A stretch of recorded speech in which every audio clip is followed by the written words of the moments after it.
This week on Wild Talk, I sit down with one of the biggest names in the outdoor business, Jay Gregory from the Wild Outdoors. For decades, he's inspired hunters across North America and around the world. But behind those adventures is an unbelievable story that left him fighting for his life when he was shot in a life-changing encounter. Plus, Justin from SPYPOINT joins me to talk about the latest innovations in their gear coming up just around the corner. This is Wild Talk. Welcome to Wild Talk, the untamed voice of Canada's outdoors, where raw stories, real people, and wild places collide. This episode of Wild Talk is one for the books. Let's talk wild. Wild Talk, powered by Better Call Paul, is brought to you by Better Hunting, Better Stories, Better Call Paul. Umarex, Hunt with Air. Bronc Beer, Great Buckin' Beer. It's a hot one right here. We are coming up to July here, northern British Columbia. We're in the middle of a thunderstorm warning, and it's cooking warm here. And the conversation is going to be the same this week on Wild Talk. I am joined by Jay Gregory from the Wild Outdoors. Jay, a huge thanks for joining me today and making time. You bet. Look forward to it. Yeah, we don't have that hot weather here. It's been really nice. I was out changing cameras today. It's like 70 degrees. So yeah, it's a little weird. This well, I guess we're summer now here. It's been kind of off kilter. Mother Nature's been off her meds for a bit. She gave us frost about 2 weeks ago one morning. Then oh wow, damn near 30 degrees today, and it's gross. I got the window open. I got the ceiling fan going, and yeah, it's muggy. And yeah, looking outside, dark clouds are rolling this way. So let's get right into it. So 30 years of production. Well, over 30 years now, isn't it? 35. This will be our 35th season. Yeah. Isn't that 35 crazy? Years. That's nuts.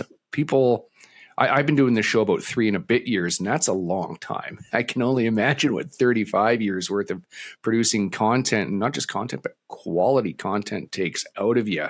So most people know you as a TV host, but who were you before you got into hunting TV? Well, before I got in, okay, I'll back up. I'll tell the story, keep this as short as I can. But so I was a golf professional before I was in the TV industry, and I had, I went to college on a golf scholarship. Going as far back as when I was like 13, 14 years old, I just had this thing about hunting that was just kind of in my blood, and the bow hunting thing just kind of bit me at a young age. So as I was, I was always doing the hunting thing, even though, I was pursuing these other careers, this career as a golf professional. And so after I went to 1 year of college on a golf scholarship, and then I got to know the pro at the club where we practiced and played, and found out that I could basically take my college credits through the PGA and become a Class A pro. It took 4 years to do that. So I quit college after 1 year, turned professional, and got into the PGA program. Through this whole time, of course, I'm going on hunting trips. I'm still ate up with it and doing all that. Went through the 4 years of apprenticeship, got my first head pro job, and then I moved to Chillicothe, Missouri, where I got my first really good head pro job. And it was there, I'd been there for about 4 years, and about my third year, one of my members came into my office and set an article down from the paper from the St. Joe, the ABC affiliate in St. Joe, Missouri. And their host had gotten in some trouble with I think it was some kind of duck hunting. He got in trouble, and so he lost his show. And they put an ad in there. They were looking for a host for a show, and so I had already been started filming my hunts. I'd been participating with Drury Outdoors with some of their early stuff. They had just gotten into the deer stuff whenever I got involved with them. So I was freshly married. I was only been married for about less than a year. I told Tammy, I said, let's go get an interview. I'm gonna go down here and talk to this guy. Somehow I got this meeting and I convinced this guy I could do it. And So we got our start on a local ABC affiliate in St. Joe, Missouri, and about a year, it went very well there. And about a year later, the Outdoor Channel came in to be, and when that happened, we sent a pilot show in, and they took us. And 35 years later, we're still doing it. So That's pretty cool origin story. Similar to mine, I was not going to be a golf professional. I was always kind of involved on a volunteer basis with the outdoor industry and advocacy work. And I've told this story before where I got a random text message and said, "Hey, it's such and such from Wild TV. I'd love to chat with you." And I went, "Huh? Who's this?"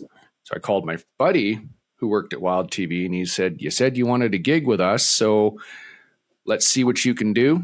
They had a show opening. This one, I did the pilot episodes, kind of a interview process where I was on the hot seat, putting people on the hot seat, and here I am 3 and a bit years later. So it's kind of funny how it works. And yeah, it always happens to the right ones, I like to say, because, well, I'm one of them, right? So awesome. Yeah. So did you always hunt? Did you grow up hunting, or how'd that work for you? My grandpa, I started at a very young age. He would take me fishing on the weekends. And then somewhere along the line, I think I was about 6 or 7 years old, he had a single shot 22. Of course, I started with a BB gun, and I was chasing things around with a BB gun, shooting birds and this and that. And then he finally taught me how to shoot a 22, and it took me squirrel hunting the first time, and that was it. I mean, then he'd take me fishing on the weekends. He'd end up sitting on the pond dam fishing, and I'd have the single shot 22 down in the woods trying to chase squirrels. So, and then from there, I don't know exactly why all of a sudden a bow and arrow just become interesting to me. But I remember, I think I was 14 years old, and I was, the way I was making money in the summer is my dad owned a gas station. I worked for him.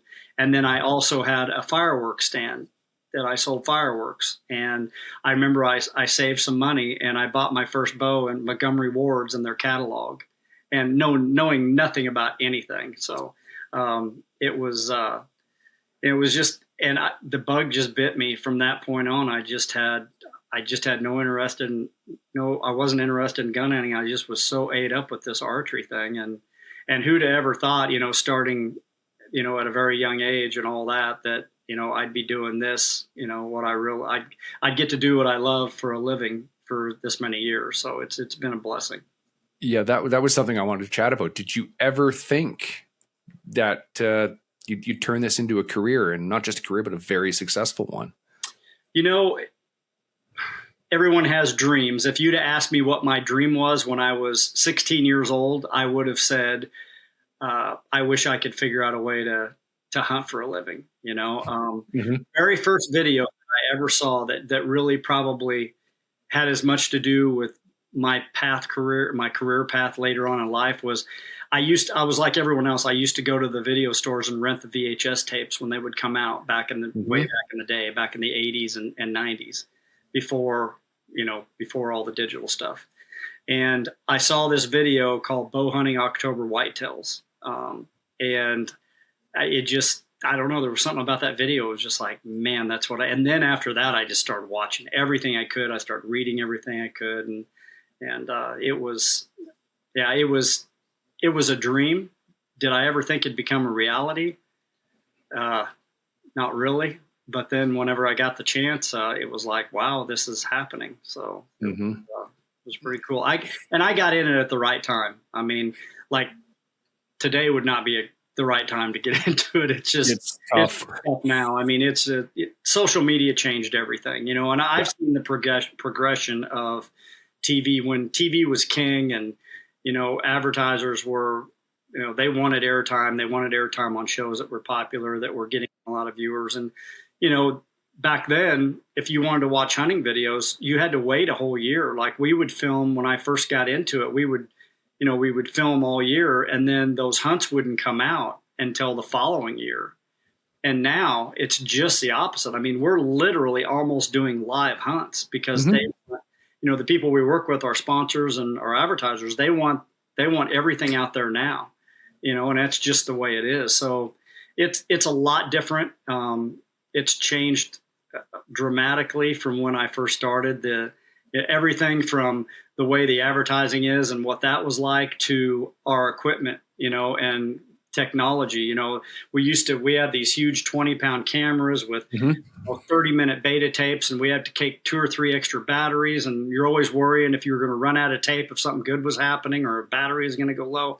Shoot, now we film on these little, 4K cameras that you could film a whole season on one SD card, so the battery life is crazy. So from that standpoint, things have really changed a lot. And that's made it easier. That part of it's better. The rest of it's not so much better, but that's better. Yeah, that immediate gratification type thing where you see some of these shows, the wildly successful ones, they're literally live, as you say. They're with their cell phones and they're broadcasting immediately, and you don't have to worry about batteries running out. They got solar power and chargers. It's nuts. Even just to watch in the last few years I've been involved in this, how things have changed. As you said, they used to be the big wind up cameras, so to speak, right? And now you got these little things that fit in your pocket, and it's carry on for luggage most days. So for 22 years we aired 52 weeks a year, so we were really having to film a lot of new episodes every year, and I always had a cameraman with me. One thing that I really do enjoy about things now is that I'd say 80% of the time, maybe 90% of the time now, we self-film. I got remote cameras that I could put in the tree with me or the blind. And with the click of a button, I've got all the cameras running. I'm covering every angle. I have less movement, less scent, there's less equipment in the tree because it's just me. So from that standpoint, I think I enjoy the hunting aspect of it more now because it's more solitude. It's what I grew up doing. There was something about being out there alone that I really enjoyed. Not to say I don't enjoy having a cameraman with me on occasion, especially if it's Wyatt, my son. Or I've got a good friend, Jim McMahon, that's filmed for us for years. I enjoy having him along too. But I do enjoy the solitude of doing it on my own and self-filming, and it's a challenge too. It's I hear that a lot. Is a lot of the ones that are out there doing the on the ground content type thing love the solitude, being out there and being able to self-film, but it's quite difficult. So what did you find was your biggest struggle when you were first starting out? Was it securing sponsors or learning how to film, or what was it? The filming was never a problem. The biggest challenge for us right off the bat when we first got our show at KQ2, the ABC affiliate, was I had to hire an editor, and I had to set with him. I was literally spending 4 days a week, 8 to 10 hours a day in the studio trying to edit shows, because back then it was totally different than it is now. It was tape to tape. So the editing process was not easy. And right, like today, it's super easy. I mean, you put stuff in a timeline, it digitally, it'll do everything for you. Back then it was very time consuming. So that was tough. And then once we figured out that we were going to be in this thing for the long haul, of course, we purchased all of our own computers, all of our own editing equipment and software, and we had to learn that process. And so that was probably the biggest hurdle to begin with. And then, of course, early on, it was hard to get sponsors. I mean, I was going to local people and filming their commercials for them and doing it for literally nothing. And we weren't making very much money at all. We were just getting by, but we were on TV, and we were doing what we loved. So, but when the Outdoor Channel came along and we had some success, the longer we were in it, the easier it was. We had people coming to us, and there was about a 10-year period there where it was really good. We did well, just like everybody did in that time frame, and we were very fortunate to be in it during that period of time. Oh yeah, there's some big, like if you go back to when you got your start, there's some big heavy hitters that are still around, right? Yeah. Some of those big names that everybody knows, the Jim Shockeys and the Tom Mirandas and all those ones, right? And you're in some great company. So was there like an aha moment where you guys realized this is actually going to be something we're going to be successful in? Like, was there like a trigger moment that you remember? I think for us, it was probably when we start having companies like the Realtrees of the world calling us and asking us to go on hunts with them, and be on their stuff and wanting to sponsor the show. And I got to know some of those people. I remember one day I was editing and I was married to Tammy back then. Tammy come downstairs and she goes, "You've got a phone call you need to take." And I'm like, "Okay." And she said, "It's Ted Nugent." And I'm like, No way. I'm like, "What?" And she said, "It's Ted Nugent." So I got on the phone, and it was the first time I'd ever talked to Ted. And he was just so nice. I mean, he just had been following our stuff and watching us. And he said, "Hey," he said, "I just wanted to call and say hi, tell you I really appreciate what you're doing for our industry and blah, blah, blah." And he and I still talk all the time, and we got to be great friends. And so that was kind of an aha moment. That was like, wow, that's pretty cool, because I always looked up to him watching his show, watching his stuff. And of course, getting to know everybody in the industry. I mean, we all kind of came up together. I mean, I remember nights when Lee Lukoski would call me. Mm-hmm. Way before he ever got his TV show. We were just friends, and he was calling me and he was quizzing me about, when our show started taking off, he was like, "Well, what do you, he was quizzing me about this and that and this and that." Obviously, they went on to do their own stuff and incredibly successful and still are. I remember Bill Jordan called me one time and asked me if I would be willing to film one of their guys in Kansas on a hunt. And I thought it was kind of strange. And it was Dale Earnhardt. And I was like, "No way." "Yep, I'll do it." So I picked him up at the airport, drove him to the ranch. And I spent quite a bit of time with him there that week. And then about, he and I hit it off because I knew nothing about NASCAR. So I wasn't drilling him at all. I wasn't asking him any questions. We were just talking hunting. And right. We got back from the Kansas hunt, and about 2 weeks later, he also had an Iowa tag. And Bill called me, the office Realtree called and said, "Would you be free, these dates?" He said, "Dale had requested that you come up there and film him in Iowa too." And I'm like, "Yep, I'll go." So, twist my arm. Yeah. So it was, so that was pretty cool to get to meet him. And that was the year I filmed him, the fall, the winter before February, whenever he died in the car accident. Right. And I remember that morning, I knew that Dale Earnhardt was, I didn't realize who I was filming, to be honest with you. I mean, I knew that he was a big deal, but I didn't know how big a deal he was. I remember I got up and I had my doorbell rang at like 6:30 in the morning, the following morning. And somehow they had, the ABC affiliate in Kansas City found out that I had just spent time with them, a month and a half earlier. And they were knocking on my door, wanted to do an interview, wanted to know if I had footage they could use. And it was like, whoa. And I, of course, I called Realtree. I was like, "Hey, I don't know what to do here." And they're like, "Go ahead and do the interview and they gave me permission to give them some footage and whatnot. But so that was kind of a strange situation, but I felt very lucky to got to know him. And, obviously I hated to see what happened, but yeah, those were probably my, that was at that time whenever we were like, okay, maybe we made it, so.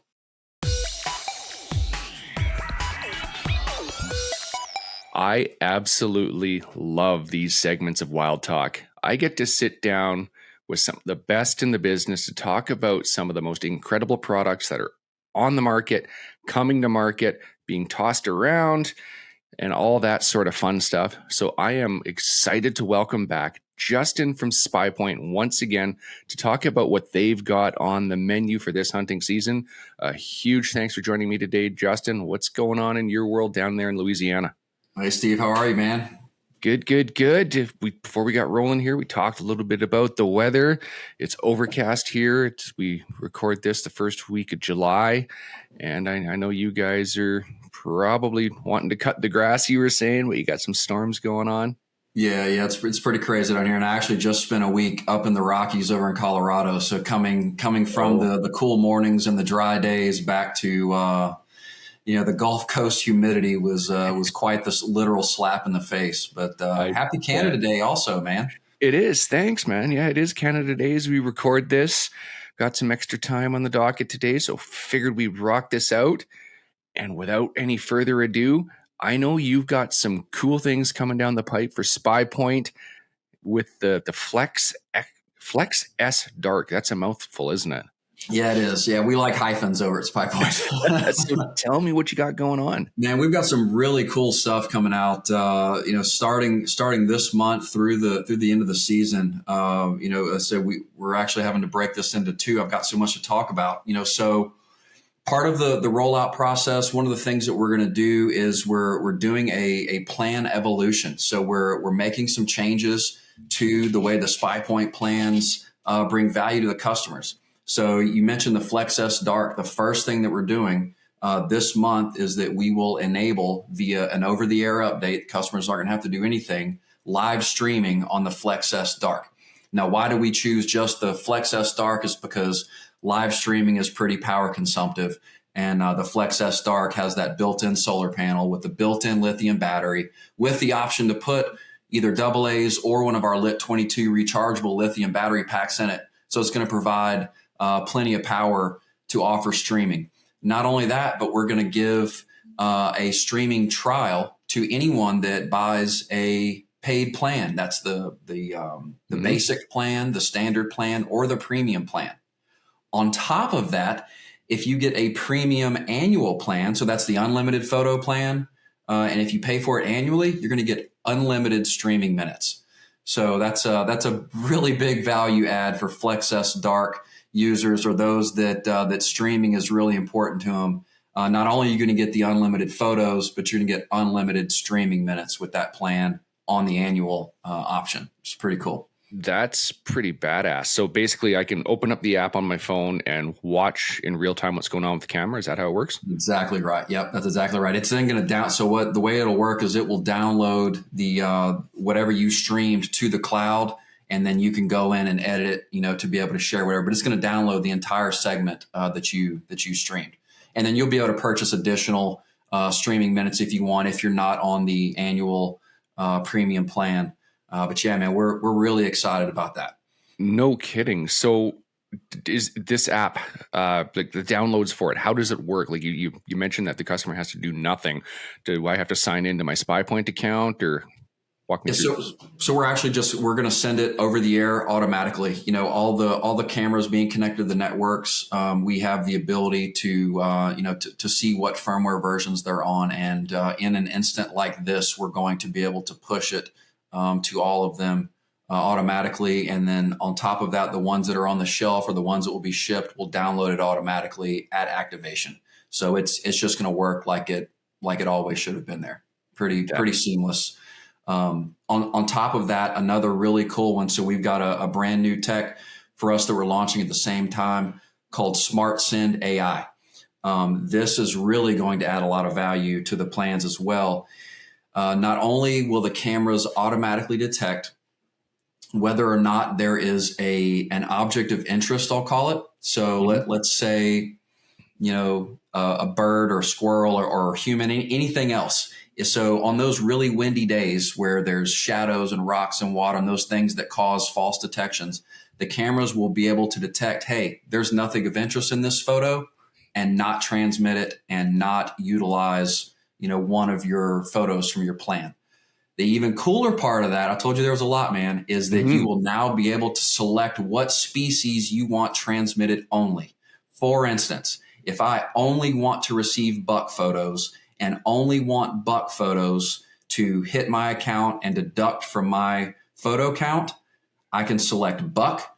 So buck is gonna include whitetail, mule deer, elk, any antlered, hooved animal. And it's only going to select and transmit those. So before in the Insiders Club, we had the option to choose notifications where it was still sending every photo it took, but it would only notify you if you had chosen buck. Now it's only going to transmit whatever species you select while eliminating virtually all of your false detections, which is a huge value add. So big. Like there's so much to digest in that conversation we had. So as we wrap this up, where can somebody find out more information about what's coming down the pipe, and how do they deal with it? Yeah, man. SPYPOINT.com is the place to go. All the information will be there. If you're a SPYPOINT customer already, you're going to be getting an email, but you can sign up for our newsletter as well on SPYPOINT.com. Anytime we're releasing brand new features like that, they'll get sent directly to you. Awesome. I am so excited to see this roll out. I've got to make sure my cameras are set up and ready to go because I got a few sitting up there, as we talked about. I want to see how this update rolls out. So a huge thanks for joining me today, Justin, and we'll chat soon. Thanks, Steve.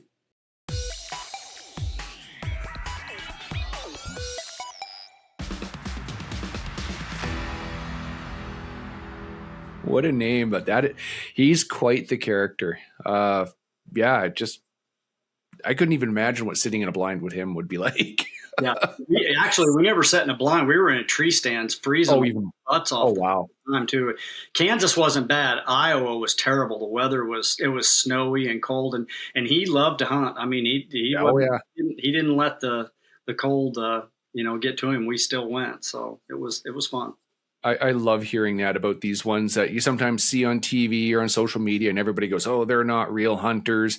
They're up there for the opportunity, the camera shot, the hero shot," and then you hear this firsthand from somebody who's actually done it with him, and you're like, "No, this dude's badass."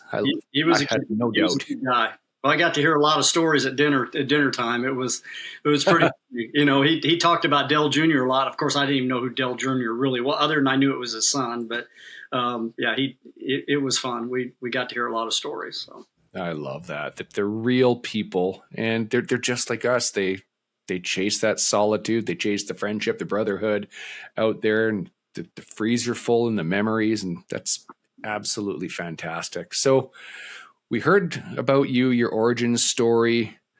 I want to kind of dig into, like, when you and I first started talking, I had no idea about this story we're going to talk about here until I started really doing some research. I knew the show, but I didn't know this part of you. And I want to talk about that day where I would say everything changed, right? The story of being shot. So take us back to that day, like, paint the picture of where you were, what you were doing. And it was April 4th, 1991.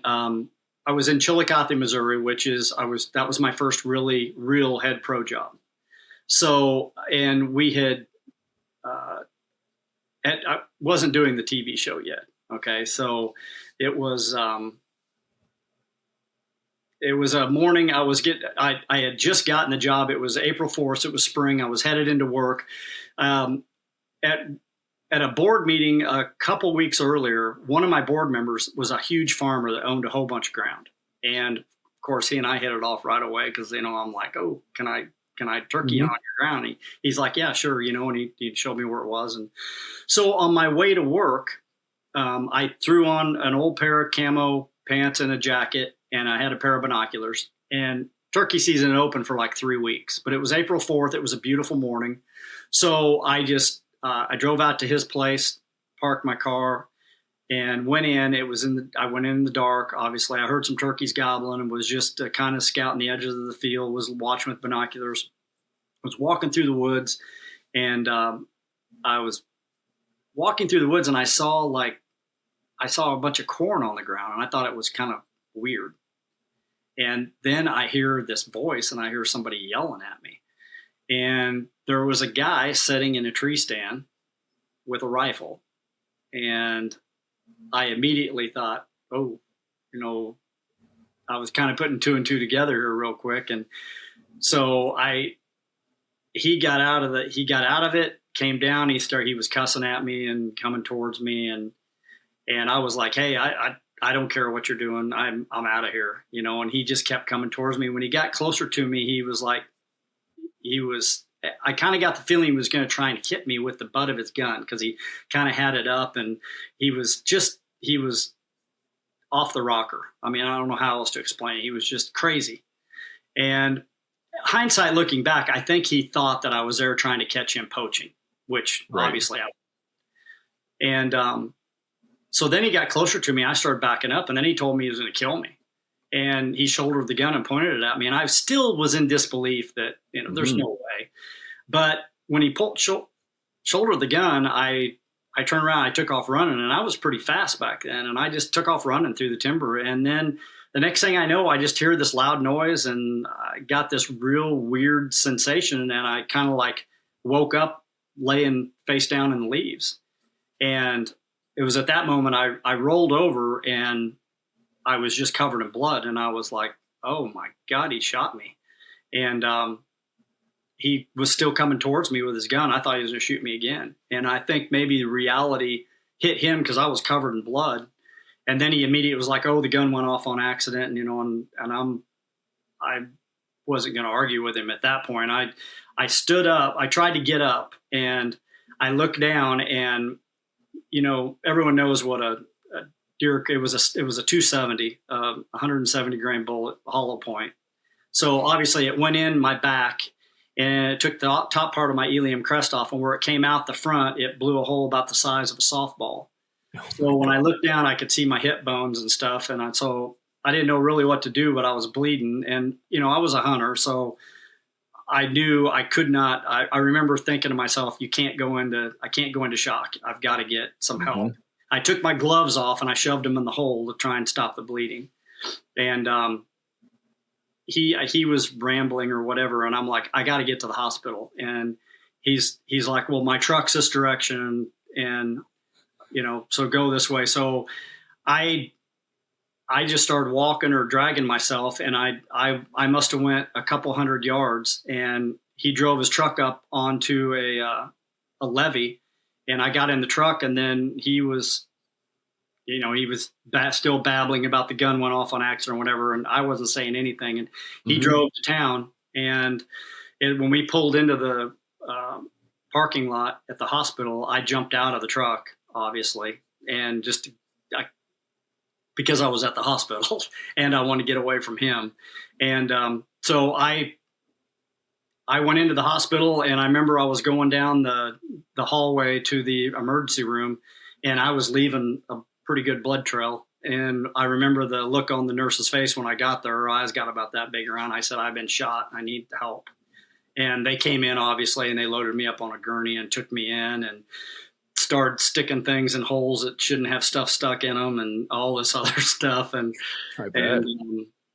I remember the one good feeling I remember these hot towels they stuck on me because I was in shock. Obviously, I'd lost a lot of blood. I remember the hot towels felt really good. So they covered that on me, and I've been there for a little bit, and the doctor came in, and I remember when he came in, I think they'd already gave me some like morphine for the pain and whatnot. And I remember joking with him because everybody was so, you know, I felt so good because I felt safe. I was in the hospital. I had warm blankets on me. And I remember he came in and he looked at me, and I go, it's just a flesh wound, you know? And he like didn't laugh, didn't smile. He walked right over to the phone, picked it up, and I heard him call for the helicopter. And then I got scared because I was like, I'm in a hospital and they want to fly me to another hospital. This can't be good. So, long story short, they flew me to Research Hospital in Kansas City, and I was in like 4 hours of surgery, and I was very lucky. The doctor told me it was 1 inch from my femoral, and you know, so in a bullet fragment could have got the femoral, I'd have been dead in 10 seconds. So. But they sewed me up from the inside out because you know I had a cone for where the bullet went through. The injury was like cone shape, so they sewed me up, and you know I was lucky. I pretty much had a full recovery. The guy got second degree. You know, I learned a lot about politics and our judicial system through that whole thing. Because the prosecutor in the town that I was in was up for a judge position, and apparently he needed some wins because he charged him with second degree assault was what he got. And he got no jail time. He got a suspended imposition of sentence in 5 years. Yeah. And as soon as the judge gave him that, handed down his sentence, this took months.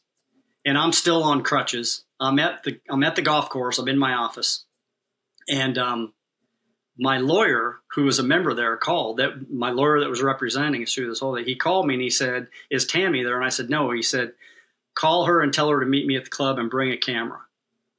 And I'm like, okay. So I called her. She came. He came and took her.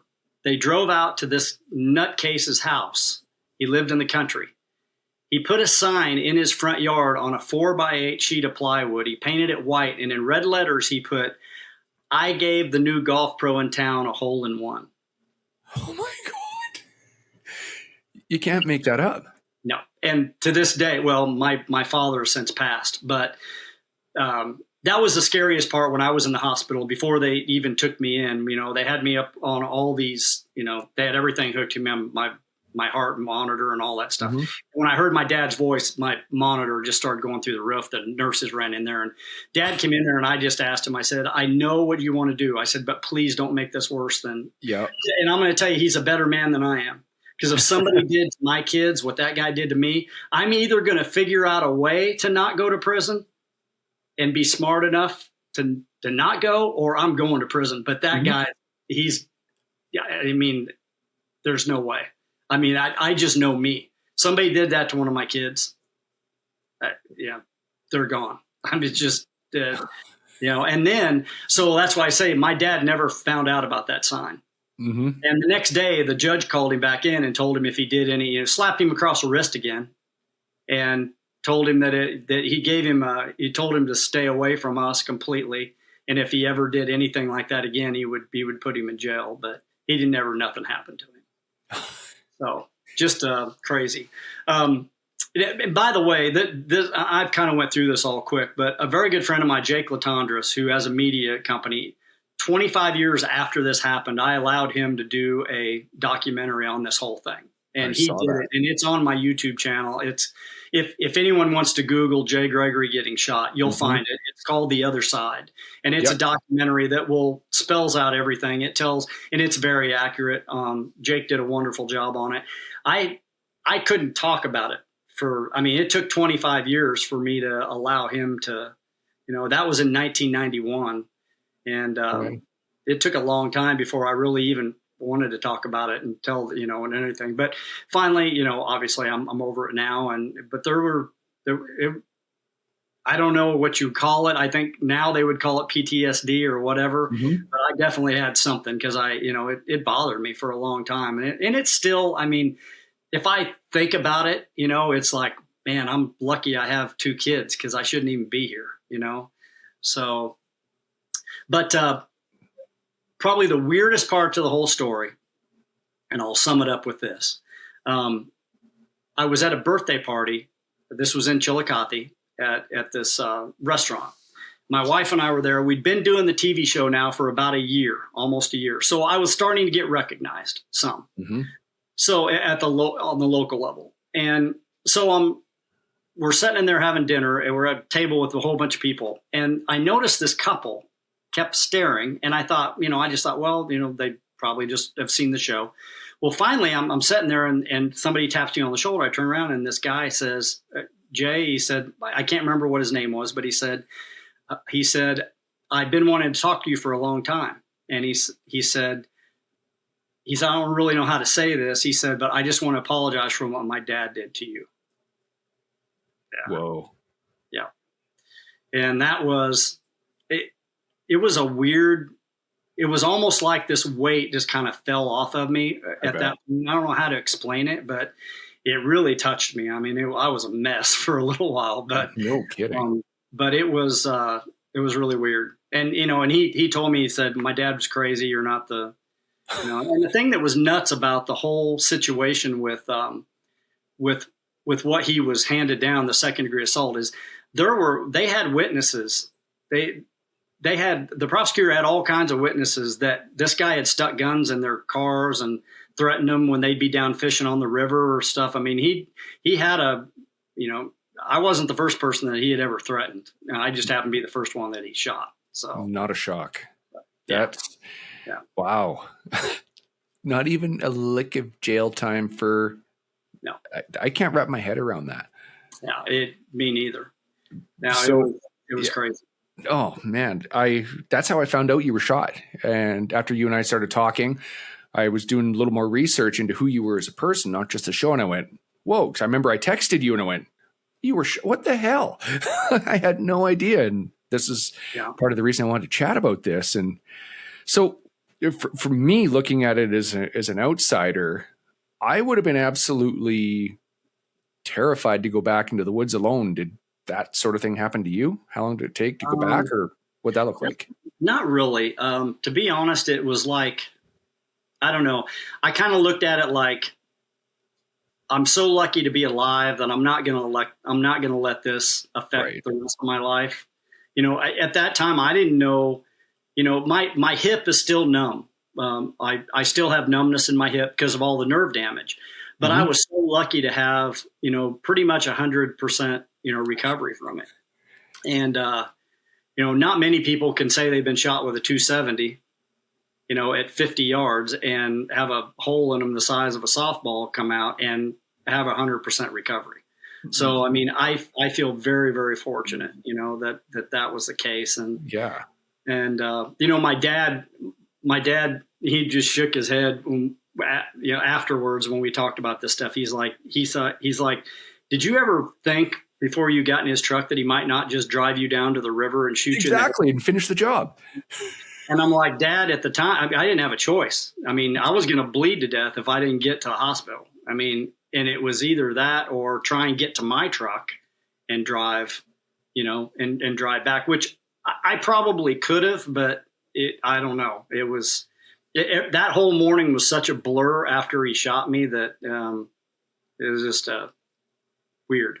I bet. Yeah, that was one thing that was running through my mind as you were saying that story is getting in that truck. That takes a lot of guts because exactly like your dad said, is he finishing the job or you rolled the dice there? But thankfully you came out on the right side of it. Like, wow. So if you were to look back at you 30 years ago when you got shot with this knowledge you got now, kind of what would you tell yourself? Oh, I don't know. I can't believe if you want, I've thought about it a lot. I've thought about how did I get through? I mean, what was I thinking? How did I get through that? And to be honest with you, I think it's just it's our human nature to survive. And I think your body does things to you to try and help you. And I know, like, I'll be honest with you, when he shot me and I was laying on the ground, when I stood up and I took the gloves off, I shoved him in the hole. I had this warm, hot sensation and this numbness about me, but I really didn't have any pain right then. I was later told that that's your body's way of, it's an adrenaline, it's a blockage. Your brain does that so that you can think. But the minute I got to the hospital, the minute I walked in that hospital, it was like a freight train hit me. Then I really started hurting. And I got the burn went from a burn to just an ache that I can't even describe. But it didn't happen until I got to a point where I think my body was like, okay, you have help, you're safe. Now we're going to let you have some pain. So that protection it happened, but that's what it's been explained to me. Because I've asked that question. I asked my doctors that too. I'm like, you know, how did I make it in here? How did it not hurt so bad? How could I walk a quarter of a mile with a hole in me like that? And that's how they explained it to me. Which I didn't walk. I was just kind of dragging myself, but I was able to do it. I mean, I didn't have any help from him. And nobody helped me. I mean, it was just to get out to the edge and hopefully drives me to the hospital. That's unreal. So, thanks for sharing that with me. That was one thing I really wanted to get out there, and not easy to tell, but I can tell that it's a little easier for you now. So let's kind of pivot to something a little more upbeat, happy. Wyatt. He is now a major part of the show. And what's that journey been like? How did he get into it? You know, Wyatt, the very first hunt I ever took Wyatt on, I remember I carried him. Tammy and I were just talking about this the other day. He was 4 years old, and I carried him to a turkey blind with us. And I remember we had some little matchbox cars that we had with us, and he would sit in the bottom of the blind in the dirt and play with his match, until turkey started gobbling or something. But he started going at a very young age. I got him shooting a bow by the time he was 6. He killed his first turkey with a bow when he was 7. First deer with a bow when he was, I think that fall when he was 7. He killed, I think, 2 does that year. And, so he's just been ate up from day one. I mean, it can't beat him, join him kind of thing. He grew up in that whole thing. I remember I would look out in the backyard when he was, 5, 6 years old, and he'd be playing with his buddies, and he had a play camera, and they would be playing like he was filming his buddies, hunting. So, but now Wyatt's 28 years old. He edits our shows. He does all the editing. He helps me with pretty much everything. And he kind of co-hosts the show, so yeah, he's a big part of it. And, my daughter was a big part of it for a long time, but Whitley kind of went a different direction. She's really into the barrel racing. She's very good at it. I still see her and talk to her all the time, but hunting is just not in her wheelhouse right now. I'm still wishfully hopeful that one of these days she'll say, "Dad, can we go bow hunting again?" That would be awesome. But I'm just glad she's happy and healthy, and she's doing something she loves to do too. Yeah, and that's what's important. Wyatt's journey is very similar to my daughter. She's going to be 14 this September, and she's been coming along with me since Mom would say, "Okay, you can change a diaper. She can come with you." I got great pictures of her in the back of my old truck. She's wearing the full camo onesie with her binoculars looking out. And here in BC, you can get your hunting license at 10 years old. And she said to me, "Dad, that's what I want for my 10th birthday. I want to get my hunting license." So she turned 10, gave her the gift certificate, good for one hunting license core course, they call it here. She sat through it. She absolutely rocked it. I think there's 2 parts to it: practical firearm handling and safety, and then a written component about animal identification regulations, etc. And she got, I think, 97% on both as a 10-year-old. So the next spring, she got her first animal, like a 6'4" nose to tail black bear, and she's been absolutely hooked. She's been bugging me. "Oh, can we go out again? Can we go out again?" We went to South Africa last year. She ended up with a silver medal once I submitted to SCI Impala. She ended up with a big old chocolate bleesbok, and she's got a monster zebra. So she originally wanted a warthog over there. How old is she now? She's going to be 14 in September. So, that's awesome. Yeah, and she's got the bug, and she's grown up on game meat, and she's actually we came back from Africa last year, and one of my coworkers at Wild said, "Well, let's put you on the hot seat and bring your daughter on." So we were kind of interviewed. So she's done an episode with me on this, and yeah, it's that bringing them into it nice and early. And I think we're both quite blessed to have kids that are in the environment, but totally went off on a thing there. But so when did you kind of realize that Wyatt was ready to carry the torch on the show? Oh, he's been a part of it ever since.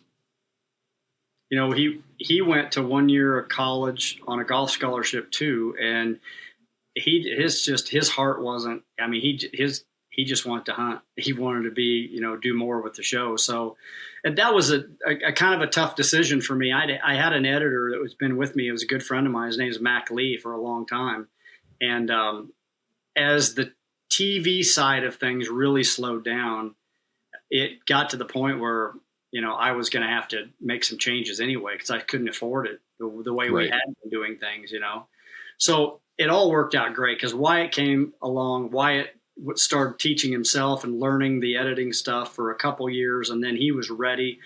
As it turns out, Mac has a son named Archer now, which is ironic. And I think his son is 13 years old now, and they hunt and film all the time together, and they do it for us. So they're still part of the Wild Outdoors family, and Mac is a highly successful real estate agent. So it's all worked out really well. But Wyatt's been, he's been doing all the editing now for about 7 years now. He's been doing the editing. So, yeah. So just naturally kind of carried that torch on, and he's following in your footsteps type thing. Obviously he's in front of the camera a lot too, Oh yeah. With this stuff too. So it's great to watch. Like I said, I first found your show and I'm like, man, I got to reach out to these guys. And yeah, it's been great to watch. So let's kind of have a little bit of fun here. Kind of we're heading towards the end, and it's been a great conversation, but I want to have a little bit of fun here. There's got to be a buck that's got away. Is there one that haunts you? One that got away that haunts me. I don't know that there's been one that really haunts me, but there's been some that I could never figure out that I had tons of. I had a picture of a deer here in Iowa that this has been probably 10 years ago now. I had him for 3 years in a row, and it was the biggest 8-point I've ever seen. And to this day, he's still the. In fact, that's funny you asked me that, because today I was actually taking screenshots going back through, because I'm going to put a post on Facebook. Show me a picture of the one that got away, or the one that you couldn't. And this deer will be on that post on my Facebook. And awesome. Nobody knows what happened to him. My neighbors, nobody ever killed him. Nobody ever found his sheds. Nobody ever found a deadhead. Nothing. And this deer was absolutely a world-class 8-pointer. I mean, like, I'm talking pushing 180 inches as an 8-pointer. I mean, just a ginormous deer. Just like when you see pictures of him, he doesn't even look real. It's crazy. You just have to check the pictures out. I'll put them on Facebook. But yeah, that was one of them that never could figure out. And you don't get to get pictures of deer like that and see deer like that very often. And I never saw him in person. Only got pictures of him. So, and I had pictures of him hard-horned and in velvet. But yeah, just crazy. I did miss a deer in Kansas that was killed the following year that kind of haunted me a little bit. I chased him for a couple of years, and he ended up scoring over 200 inches. Somebody else shot him the year. But that happens. I mean, you just feel privileged if you get to hunt a big deer. I've always said it's not hard killing one. It's hard finding one. Finding them. That's the hard part. So yeah, we got a big bear around here. We've seen probably a dozen times over 3 years. Like, my daughter just like, can we go get him? Can we go get him? And he always just kind of gives that slip. You'll see him at 400 meters and be like, that's him. You'll find his tracks. I've actually got pics of his tracks from about a month ago in the mud. I'm like, man, you just never quite closed it, but still got time. So what's the toughest hunt you've ever done? Toughest hunt? Ironically, I've only been to British Columbia one time, and that would probably rank up there with probably that and my Alaska hunts that I've been on. The British Columbia hunt was a spot and stock bear hunt, archery, and that required, I think, about 2 small plane flights into a very remote area, and then we were on foot stalking, and we were there for 9 days, and I did not see a bear the first 7, but I killed a blonde bear on the 8th day and a black bear on the 9th day. And it was awesome. But that was a long hunt. And one thing I will never forget about British Columbia is I have never in my life experienced mosquitoes like you have. Man, you're not wrong. I've got a thermocell right by the back door for the deck. I've got 2 of those Zapper mosquito rackets. We brought one of my Zapper mosquito rackets on the bear hunt about a month ago, and we were just driving down the Forest Service Road with it out, and you're just hearing it go bang, bang, bang, bang, bang, bang, bang. Yeah. The mosquitoes are ridiculous here in the spring. My idea of a tough hunt now, if I do travel, which I don't travel a lot as much anymore because I live here in Iowa and I'm real close to the Missouri border. So I hunt, Iowa and Missouri a lot in the fall. If we draw tags for elk or mule deer or whatever, we'll go on those hunts, but it's hard drawing tags anymore. But my idea of a tough hunt, if I got to go somewhere, is to stay. I like a warm shower, a bathroom, and a bed. So Yes. a hotel is a good thing. I did my time in Alaska in tents for 10 days straight, and then waiting on a plane to come that didn't show up for 2 days later than what you thought they were going to get there because the weather was bad. And so, I mean, I've done a lot of those types of hunts, remote elk hunts and whatnot. And while those are all great memories and stuff, those are memories for Wyatt to go have now. I don't want to have those anymore. Yeah, I've been there, a couple of fly-ins. You're like, all right, today's pickup day. And then all of a sudden the cloud drops down and the heavens open up. And you're like, no. Next day you see the plane come over, circle the lake, can't land. And in reach, you're like, I can see you. I can hit you with a rock. I want to go home. But yeah, I get it. So let's wrap it up with I don't want to call it emotional or whatever, but if the show ended tomorrow, what would you want your legacy to be? Oh, I've never been asked that question. I think, probably just that we just tried to show everything the way it happened. Not a lot of bells and whistles. We hopefully educated, but hopefully educated and entertained at the same time. And we just kept everything real. We showed our misses, we showed our screw ups. We've been very fortunate to have harvested a lot of good animals over the year, but a lot of that is because of the areas we hunt. I mean, I live in one of the best whitetail states in the country, and that's, the meat and potatoes of our show is whitetails. So we're just very fortunate to be in the area we're in. So I think if a legacy would just be that, that we've tried to do everything right, and we've always tried to be honest with our viewers and just show them the way things happened, good or bad. And, and that, I think family is very important. And for us and our show, I think anybody that's followed us for over the years knows that that's really important to us. And nobody's been luckier in the world than me to get to do what I've done for the last 35 years and to get paid to do it and be able to spend so much time with my family. So I feel very, very fortunate, very blessed. Awesome. So we can see you now on Wild TV. Check your listings for that. But Jay, where can they find you on social media if they want to check you out as well? Social media. We have a YouTube channel, The Wild Outdoors. Everything's free. All you got to do is just subscribe. There's literally hundreds of hours of hunts on there, dating back into the 90s. There's a lot of stuff, a lot of content on our YouTube channel. We also have, I have my personal Facebook page, just Jay Gregory, and then we also have The Wild Outdoors. We have Instagram.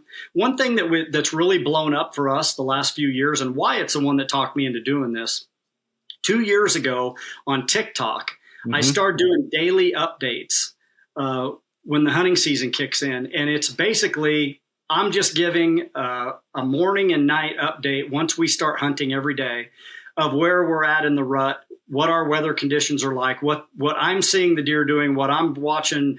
I've got 30 some cameras that I'm monitoring every day. So, and I've kept a log for years and years and years and years. So I kind of use my TikTok as a educational, and I get a lot of feedback, and it's educational for me too, because I'm getting stuff from people all over the country that are seeing basically, it's so weird that what I'm reporting here in Southern Iowa, people all across the Midwest are saying the same thing. So it's not just me, the days whenever things pick up and really get to going, it's funny how, so I think people really have enjoyed that the TikTok thing is just absolutely blown up beyond my expectations over the last couple of years. And last year I did it both on Facebook and on TikTok, and I'm going to continue to do that. And it just seems to be growing more and more and more every year. So that's a lot of fun if people want to follow along with that. And again, and I always tell people this,